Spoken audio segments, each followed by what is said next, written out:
கேள்வியும் பதிலும் என்கிற நிகழ்ச்சிக்கு டிஜே சேனல் சார்பாக என்னோடு கூட இருக்கிற தேவனுடைய ஊழியர்கள் சார்பாக உங்களை வருக வருக என்று வரவேற்கிறேன். கர்த்தர் தாமே எங்களை ஆசீர்வதிப்பாராக. God bless you. தொடர்ந்து நாம் டிஸ்கஷனுக்குள் கடந்து செல்வோம்.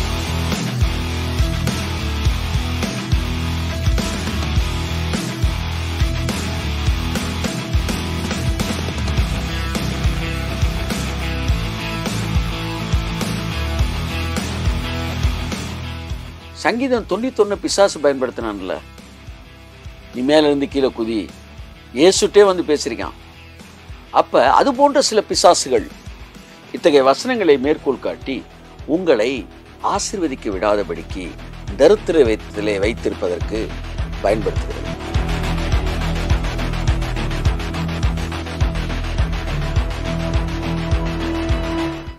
ஒரு ஊழியத்திற்காக போவதற்கு பஸ்ஸு காசு இல்லாமல் நின்னாம பாருங்க ஒருத்தன். அவனுக்கு தெரியும் பணத்தின் அருமை என்ன என்பது.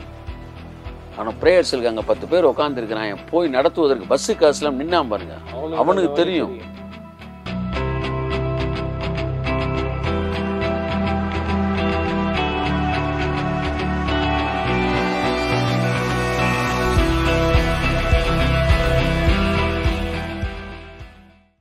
இப்ப இன்னொரு வசனம் பேசுறாங்க, நீதிமொழிகள் 30 கூட வருதுல்ல, சொல்லுங்க. பாத்தீங்கன்னா 2 மனு உம்மிடத்திலே கேட்கிறேன், நான் மரிக்கும் பரிந்தியம் அவைகளை எனக்கு மறுக்காமல் தாரும், மாயையும் பொய் வசனத்தையும் எனக்கு தூரப்படுத்தும், தரித்திரத்தையும் ஐஸ்வர்யத்தையும் எனக்கு கொடாதிருப்பாராக. நான் பரிபூர்ணம் அடைகிறதுனால் மறுதளித்து கர்த்தர் யார் என்று சொல்லாதபடிக்கு தரித்திரப்படுகிறதுனாலும் திருடி என் தேவனுடைய நாமத்தை வினிலே வழங்காதபடிக்கும் என் படியை எனக்கு அளந்து என்னை போஷித்தரலும். இந்த வசனத்தையும் அதிகமா கூட் பண்றாங்க. இத நம்ம இந்த வேலையை, இந்த ஜெபத்தை நம்ம எனக்கு ஐஸ்வர்யத்தை கொடாது. முக்கியமான வார்த்தை வாசிங்க, ஐஸ்வர்யத்தை எனக்கு கொடாதுரும். பார்த்தீங்களா, பைபிள் ரொம்ப தெளிவா சொல்லுது. பைபிள் தெளிவாக சொல்லுது, கொடாதரும். ஸோ இந்த ஜெபத்தை நம்ம பண்ணணும் அப்படின்றாங்க. பட் இந்த ஜெபத்தை பண்ணது யாரும் இல்லை, இவங்க கான்டெக்ஸ்ட்னு சில அன்பு தம்பிகள் பேசுகிறாங்க இல்லையா. இப்போ நம்ம பேசணும்ல 4 வசனம், 4மே கான்டெக்ஸ்ட்டு. பண ஆசை கான்டெக்ஸ்ட்டு, உண்ணும் ஒடுக்கம் கான்டெக்ஸ்ட்டு, போதுமென்கிற மனது கான்டெக்ஸ்ட்டு. அதை தனியாக எடுத்து நீ பயன்படுத்தலாமா? இல்லை, நான் கேட்குறேன், உனக்கு வந்தா ரத்தமா? கான்டெக்ஸ்டில் பாசிட்டிவ், கான்டெக்ஸ்ட்டுக்கு வெளியில் பாசிட்டிவாகவும் பயன்படுத்தக்கூடாது, வசனத்தை எடுத்து நெகட்டிவாகவும் பயன்படுத்தக்கூடாது. இப்போ அந்த 4 வசனத்தையும் கான்டெக்ஸ்ட்க்கு எதிராக நம்ம பேசணும், எல்லாம் கான்டெக்ஸ்ட்லேயே பேசிக்கிட்டு இருக்கிறோம். யாருக்கு எழுதப்பட்டது, எதற்காக எழுதப்பட்டது, எல்லாம் பேசிகிட்டு இருக்கிறோம். இல்லை, யார்கிட்ட நீ கான்டெக்ஸ்ட் பேச எனக்கு புரியல. எனக்கு இந்த வசனம் பாருங்கள், ஐஸ்வர்யத்தை எனக்கு கொடாதரும். இதை எடுத்து பேசுகிறாங்க, இதே நபர்கள் பேசுகிறாங்க. அப்போ மட்டும் கான்டெக்ஸ்ட் காணும். கான்டெக்ஸ்ட்டை பேசுவோம். முதல் வசனம் என்ன சொல்லுது? ஈத்தியலுக்கு யாக்கோபின் குமாரனாகிய ஆகூர் என்னும் புருஷன் ஈத்தியலுக்கு வசனித்து ஈத்தியலுக்கும் ஊகாலுக்கும் உரைத்த உபதேச வாக்கியங்களாவன வாசிங்க. மனுஷர் எல்லாரிலும் நான் மூடன், மனுஷனுக்கேற்ற புத்தி எனக்கு இல்லை. பாருங்க, நான் ஞானத்தை கற்கவும் இல்லை, பரிசுத்தரின் அறிவை அறிந்து கொள்ளவும் இல்லை. அவனா அப்ரூவல் ஆகுறான். என்கிட்ட யாடவே இல்லை, நான் ஒரு முட்டாப்பைய, நான் இருக்கிறதுல கேடு கட்டவன், சரியா? அதனால எனக்கு ஐஸ்வர்யத்தை அதெல்லாம் சொல்லிட்டு அவன் சொல்கிறேன் ஐஸ்வர்யத்தை எனக்கு தராதீங்க அப்படின்னா, அவன் ஓப்பனாகவே டிக்ளேர் பண்ணுறான் நான் அறிவே இல்லாதவன்னு. அப்போ அந்த ஸ்டேட்மெண்ட் எடுத்துட்டு நீ எப்படி ஜோம் பண்ணலாம்? அறிவு இல்லாதவர்களுக்கு ஐஸ்வர்யம் அவசியம் இல்லைன்றீங்க. அப்படியும் வரலாம். இவர் சொன்ன மாதிரி இன்னொரு அதுக்கு ஆங்கிள் இருக்குது. என்னென்னா, எவன்லாம் அறிவே இல்லாமல் இருக்கானோ அவன்லாம் ஐஸ்வர்யத்தை கொடாதுன்ற ஜெபத்தை பண்ணுவான். இப்போ இந்த ஜெபத்தை பண்ணுறான்னா அது காரணம் அறிவில்லாதவன். அப்போ எவன்லாம் ஐஸ்வர்யம் வேணான்னு பேசுகிறானோ அவன் எல்லாருமே அறிவில்லாதவன். சரி, இன்னொரு ரெஃபரன்ஸ் கொடுங்க, எனக்கு ஞானத்தை தாங்க, அப்போ ஐஸ்வர்யத்தை வாங்கிக்க. அப்போ ஐஸ்வர்யத்தை வாங்குறவன் அறிவுள்ளவன், வேணான்றவன் முட்டாள், மூடன். ஆகவே அன்புக்குரியவர்களே, இந்த முட்டாள்களின் உபதேசத்திலிருந்து நீங்கள் தப்பித்துக் கொள்ளும்படி கிறிஸ்துவின் நாமத்தில் உங்களுக்கு ஆணையிட்டு நான் சொல்கிறேன். ஏனென்றால் அவர்கள் தாங்கள் போதிக்கிறது என்னதென்றும் தாங்கள் சாதிக்கிறது என்னதென்றும் அறியாதிருக்கிறார்கள். வசனம் மிக தெளிவாக இருக்கிறது. மனுஷர் எல்லோரிலும் நான் மூடன்றான். இருக்கிற முட்டாளே இந்த அடி முட்டாள்னு வாயில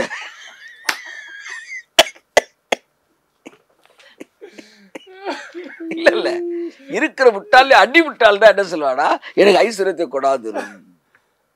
அப்ப அந்த அடிமுட்டாள் பக்கத்துல 3 பேர் உட்காந்துட்டு, அது 4 பேர் உட்காந்த மாதிரி ஒரு 40-50 பேர் உட்காந்துட்டு அதை பின்பற்றினா என்ன ஆகுறது சொல்லுங்க. ஸோ ஆகவே நண்புக்குரியவர்களே, திஸ் இஸ் டைம் ஃபார் நாம் வந்து விழித்து கொள்ளுகிற நேரம். கர்த்தர் உங்களை ஆசிரியப்பாராக. ஸோ இந்த 5 வசனம் கான்டெக்ஸ்டில் பேசியிருக்கிறோம் நம்ம. ஸோ ஆகவே இன்னும் நிறைய வசனத்தை அவுட் ஆஃப் கான்டெக்ஸ்ட் எடுத்து பேசுவாங்க பாருங்க. வசனத்தை மட்டும் பிடிச்சு பேசுறது. ஆனால் கடைசியில் நம்மள்கிட்ட வந்துட்டு நீ கான்டெக்ஸ்ட்டு அப்படின்னு நம்மள்கிட்ட வந்து கான்டெக்ஸ்ட் பேசுறது. இதனால எத்தனையோ ஊழியக்காரங்களுடைய வாழ்க்கை வந்து பாதிக்கப்பட்டிருக்கு. இந்த சீரழிந்திருக்கிறது, அழிந்து போயிருக்கிறது. அநேக ஜனங்களை அழிப்பதற்கு அடுத்து கங்கணம் கட்டியிருக்கிறாங்க. ஐஸ்வர்யன்னு பேசணுன்னா ஏன் வந்து பொந்துலேருந்து பெருச்சா வெளியே வருது? அது பெருச்சாலி. ஏனென்றால் ஐஸ்வர்யம் என்று சொன்ன உடனே இந்த தரித்திர ஆவிக்கு பிடிக்காது. சார் நீங்கள் வந்து ஐஸ்வர்யத்துக்கு வந்துட்டீங்கன்னா அடுத்து நீங்கள் ஊழியத்துக்கு உதவ ஆரம்பிச்சிருவீங்க சார். அப்புறம் ஊழியம் வளர ஆரம்பிச்சிடும். வளரக்கூடாதுல்ல.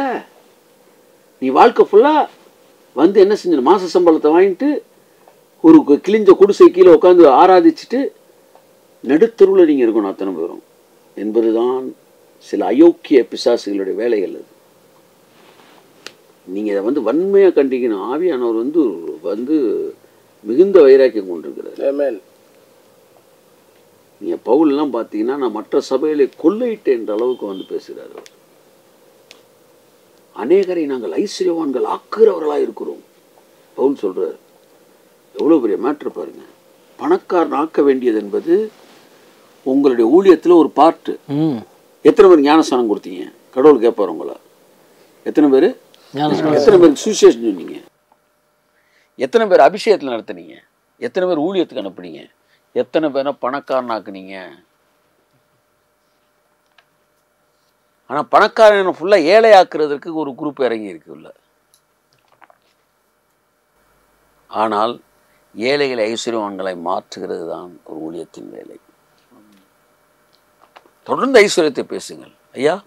தொடர்ந்து பேசிக்கிட்டே இருங்க. தொடர்ந்து பேசிட்டே இருங்க. உலகம் முழு ஐஸ்வர்யத்தை கக்கிக்கிட்டே இருக்கணும். பூமி எங்கு நிரம்பி அந்த ஐஸ்வர்யத்தின் நிரம்புதலில் மூச்சு திணறி அந்த கிரிட்டிக்ஸ் எல்லாம் செத்து போகிற அளவுக்கு ஐஸ்வர்யத்தை பேசணும்.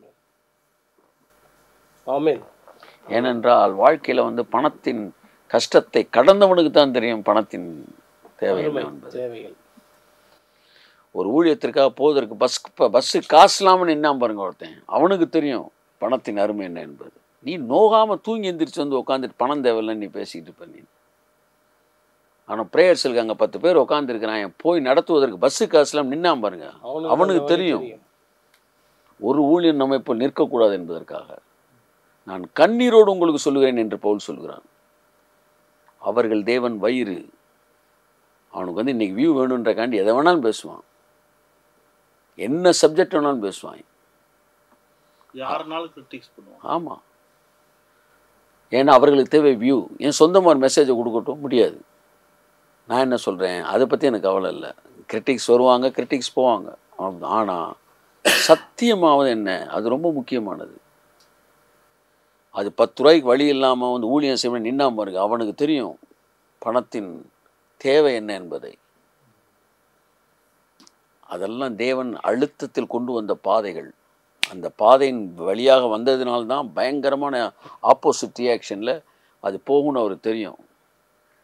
ஒரு கவனில் கல்லை எவ்வளோ பின்னாடி இழுக்கிறோமோ அந்தளவு முன்னாடி போகணும் அவருக்கு தெரியும்.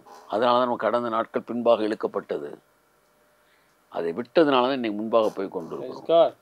நம்மை போல ஏராளமான ஜனங்கள் ஊழியர்கள் இருக்கிறார்கள் பணத்தை வேலை. அவர்கள் இந்த மனக்கண்களை திறந்து வைக்க வேண்டும். சும்மா அப்படியே நாக்கில் தேனை தடவிட்டு வந்து விஷத்தை என்ன செஞ்சிடக்கூடாது, கொத்திட்டு போயிடக்கூடாது. நீ எப்போவுமே ஒரு விஷயத்தை வந்து அவர் வந்து எப்படி பேசுகிறாரு, அப்படியே வந்து தேனொழுக பேசுகிறாருன்னா ரைட்டுன்னு நினச்சிடக்கூடாது. அவன் நாவின் என்ன இருக்குமா? வேசியின் நாவில தேன்கூடு போல ஒழுகும். அவள் செய்கையின் முடிவோ எட்டியை போல கசக்கும். நீங்கள் நாக்கில் வந்து தேன் ஒழுகுதுன்னு ஒன்று சப்ஜெக்ட் கரெக்ட் நினச்சிடக்கூடாது. அதற்கு பின்பாக விஷம் இருக்கும்.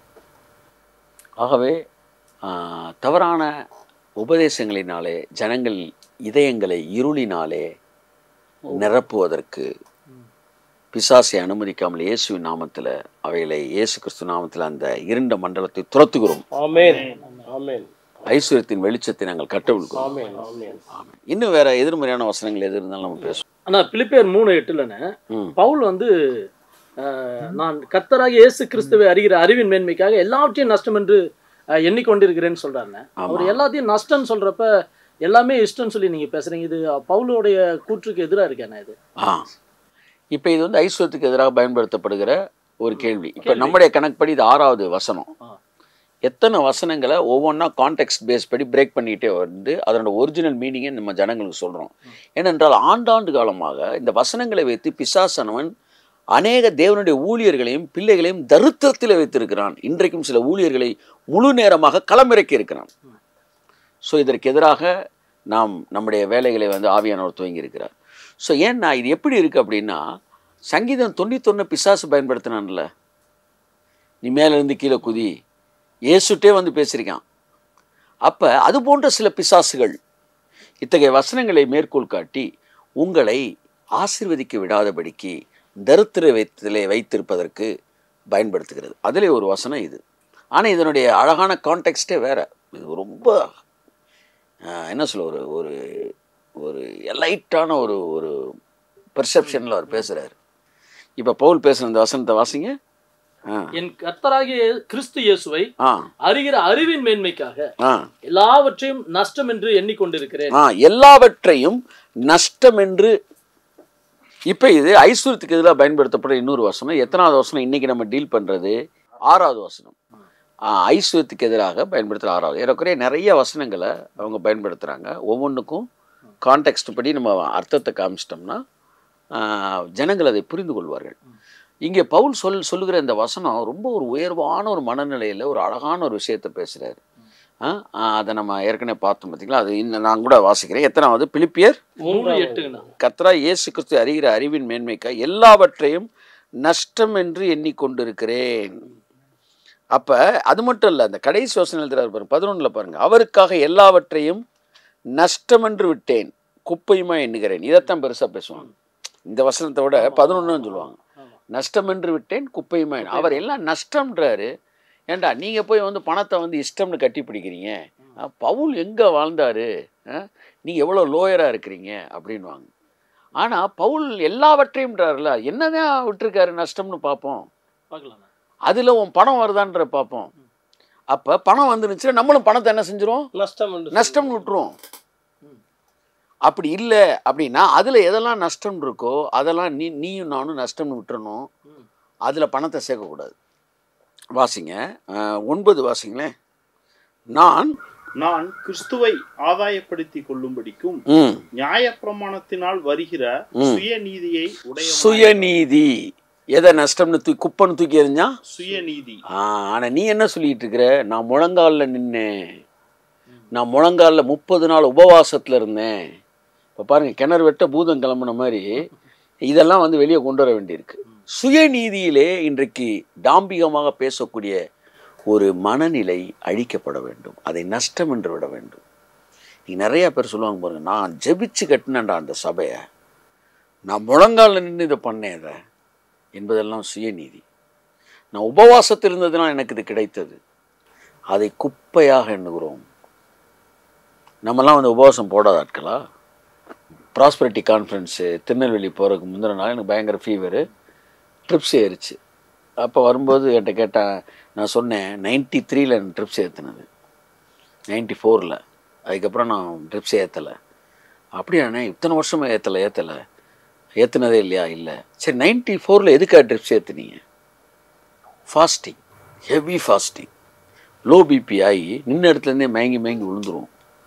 இந்த 5 நாள் ஃபாஸ்டிங்கு, 10 நாள் ஃபாஸ்டிங்கு, 30 நாள் ஃபாஸ்டிங் 40 நாள் ஃபாஸ்டிங்கிற லெவல்லாம் நமக்கெல்லாம் அவங்கன்னா எல்கேஜி நமக்கு. நாங்கள் டேட்டை வந்து ஃபிக்ஸ் பண்ணவே மாட்டோம் ஃபாஸ்டிங்கில். அது பாட்டுக்கு போயிட்டே இருக்கும். என்றைக்கு ஆன்சர் வருதோ அன்றைக்கி தான் ஃபாஸ்டிங் நிப்பாட்டுவோம். லிட்ரலாக ஆன்சர் வரணும், அது வரை ஃபாஸ்டிங்லேயே இருப்போம். எப்போயாவது வந்து ஃபாஸ்டிங், இது வந்து தொடர் ஃபாஸ்டிங். இது போன்ற சாதாரண நாட்களில் வாரத்தில் இவங்க சில நாட்கள் ஃபாஸ்டிங் இருப்பாங்க, நம்மளாம் சில நாட்கள் சாப்பிடுவோம். அப்படி ஒரு லைஃப் ஸ்டைல்.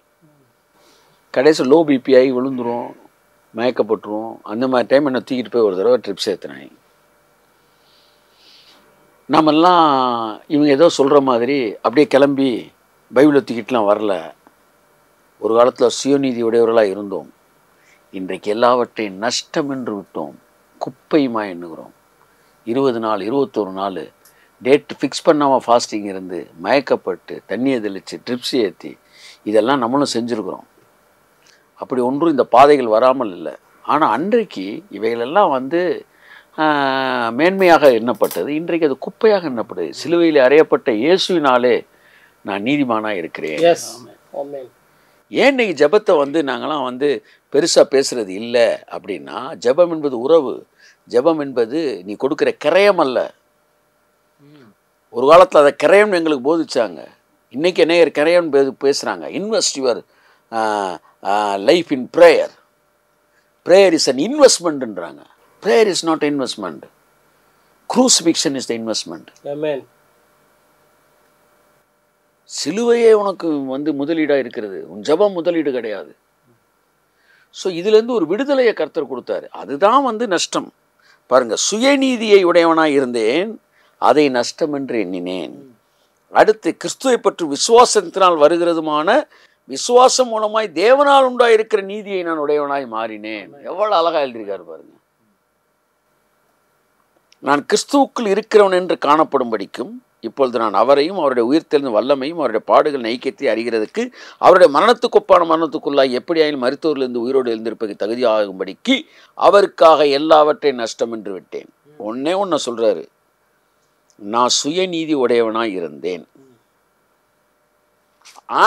அது மட்டும் அல்ல, இன்னும் நிறைய அவர் விட்டுருக்காரு. என்னென்ன வாசிப்போம்? 3ஆம் வசனத்துல வாசிங்க. மாம்சத்தின் மேல் நம்பிக்கையா இராமல் ஆவியினாலே தேவனுக்கு ஆராதனை செய்து கிறிஸ்து இயேசுவுக்குள் மேன்மை பாராட்டுகிற நாமே விருத்த சேதனம் உள்ளவர்கள். மாம்சத்தின் மேல் நம்பிக்கை வைக்க வேண்டுமானால் நானும் வைக்கலாம்.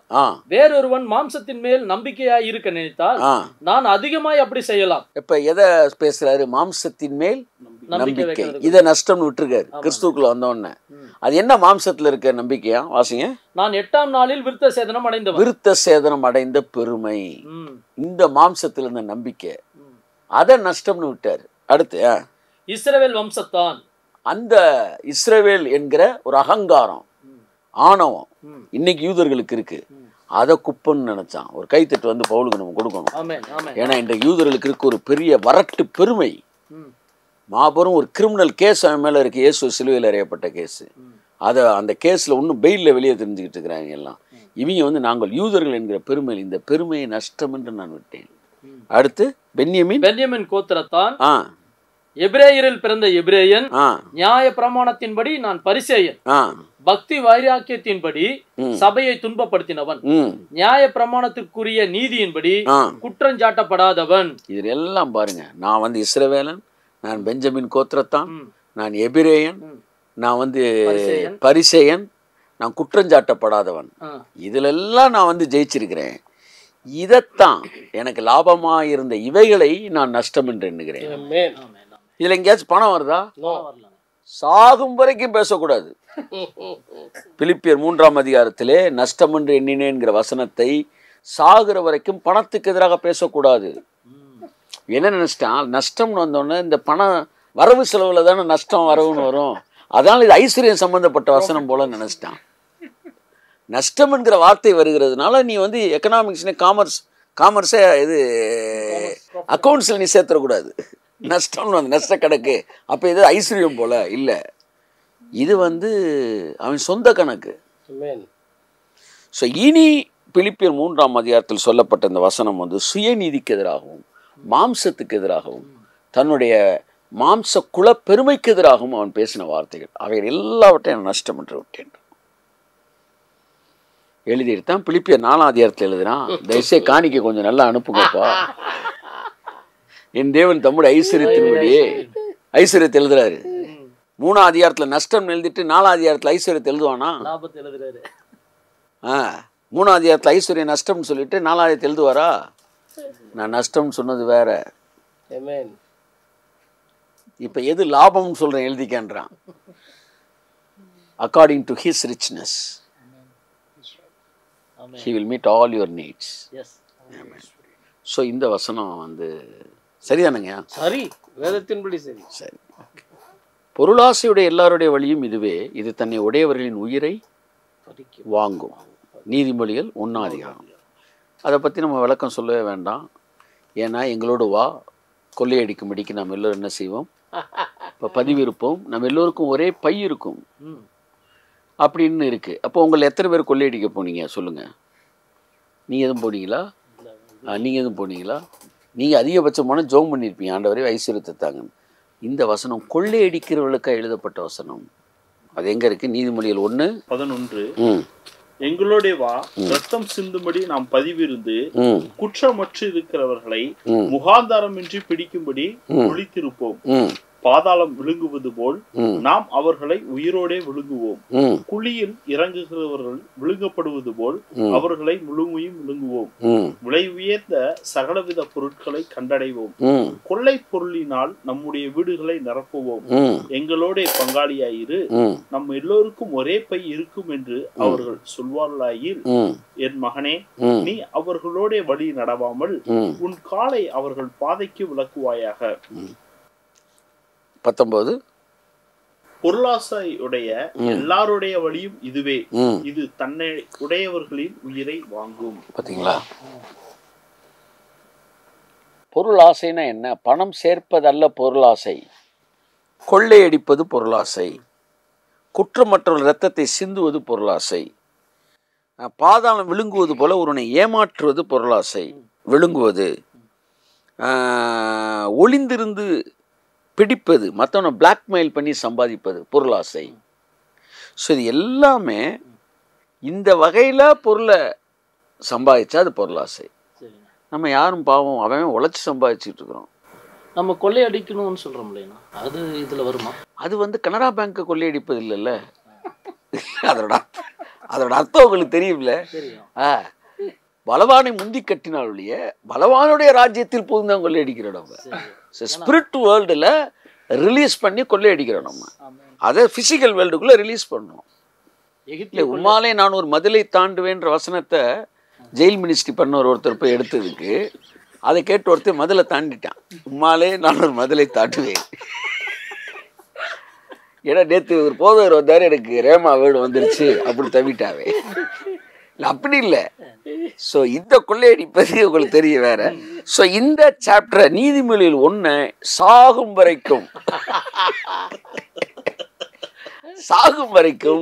நாம் பொருளாதாரத்திற்கு எதிராக ஐஸ்வர்யத்துக்கு எதிராக பயன்படுத்தக்கூடாது என்று தடை செய்கிறோம்.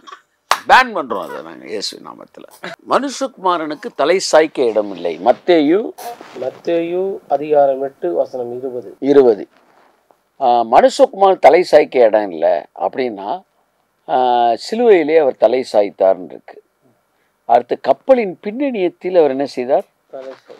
அப்போ இங்கெல்லாம் தலை சாய்ச்சார்னு சொல்லும்போது இந்த வசனத்தில் தலை சாய்க்க இடம் இல்லைன்னு சொன்னது பொய்யா தான் இருக்கணும். அப்போ இந்த தலை சாய்க்கிறதுக்கு இடத்த அவர் பேசலை அப்படின்னா பைபிள்லேயே அவர் தலை சாய்ச்ச இடம்லாம் இருக்குது. ஸோ தலை சாய்க்க இடத்த வச்சுக்கிட்டே அவர் பேசிடக்கூடாது. பட் இது என்னன்னா தெரிஞ்ச விஷயம், ஒருத்தன் அவரை பின்பற்றி வருகிறேன் என்று சொல்லுகிறான், அவனை பார்த்து சொல்கிறாரு.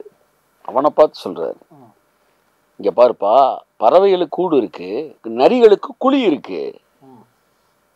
அந்த வர்றான் பார்த்தீங்களா, நான் உங்களை பின்பற்றுவேன்னு அவனை பார்த்து சொல்லுவோம். இருதயத்தில் பறவைகளுக்கு கூடு இருக்கிறது, என்டர்டெயின்மெண்ட் ஸ்பிரிட் இருக்குது. நரிகளுக்கு குழி இருக்குது, உனக்குள்ள நரி தந்திரங்கள்லாம் இருக்குது. ஆனால் என் தலை சாய்ப்பதற்கு உன் இருதயத்தில் இடம் இல்லை. அதான் ஏன் சொல்கிறார். அதனால் நீ என் பின்னாடி வர வேணான்றார். அவனை பார்த்து நீ வந்து வர்றது வேஸ்ட்டு. ஏன்னா உன் இருதயத்தில் வந்து எனக்கு தலை சாய்க்கவே இடம் இல்லை, ஒரு ஓரத்தில் கூட எனக்கு இடமே இல்லை. You are totally a Canning fellow. அப்படின்றார். இதுதான் கான்டெக்ஸ்ட். ஹோல் கான்டெக்ஸ்ட் எடுத்து பார்க்கணும். அவனுக்குள்ள அவன் என்ன வந்து ஐஸ்வர்யத்தை பற்றியா பேசுனா? இல்லை. இன்னொருத்தன் வரலை, நான் போகிறேன்றான், அவனை வாடான்றார். இவன் வரேன்றான், வேணான்றார். அப்போ அவர் செலக்ட் பண்ணும்போது ஒருத்தருடைய இருதயத்தை பார்க்குறார். அதைத்தான் தாவீதை செலக்ட் பண்ணும்போது சொல்கிறார், நீ முகத்தை பார்க்கிறாய், நான் இருதயத்தை பார்க்கிறேன். ஸோ இங்கே ஒருத்தனை செலக்ட் பண்ணும்போது இருதயத்தை பார்க்குறார்.